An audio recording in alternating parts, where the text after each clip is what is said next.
मदारी सांप पकड़ने के लिए बीन बजा रहा था। सांप अपने अस्तित्व को भूलकर बीन की धुन पर मोहित हो गया और बीन सुनने में तल्लीन हो गया।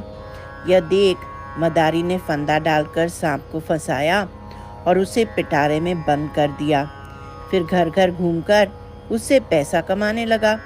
हे पांडुरंग, मेरी अवस्था भी कुछ वैसी ही हो गई है। मैं संसार के जाल में फंस गया हूँ, मुझे उससे छुड़ाओ।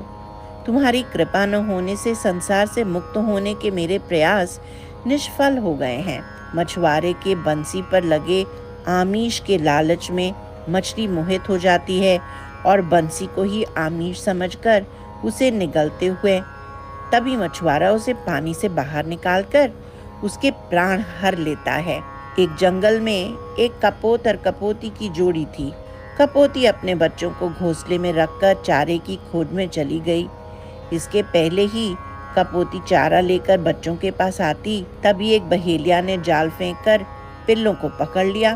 पिल्ले उससे छूटने के लिए छटपटा रहे थे। उनकी यह उस असहाय स्थिति को देखकर कपोती अपने मरने की चिंता छोड़ बहेलिये की जाल में कूद गई।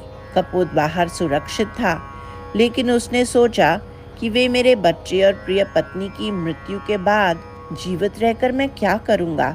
इसलिए वह भी स्त्री पुत्रों के मोह से उस जाल में कूद पड़ा और स्त्री पुत्रों के साथ खुद भी मर गया। सारांश यही है कि स्त्री पुत्रों का मोह ही अनर्थ का कारण है। तुकाराम महाराज कहते हैं, मक्खी मिठास के मोह से गुड़ की भेरी पर जा बैठती है, उससे चिपक कर बैठती है।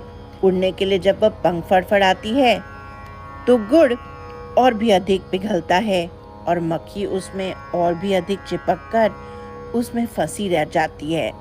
हे पंडरीनाथ, उसी प्रकार सांसारिक मोह ने मेरा प्राण हर लिया है।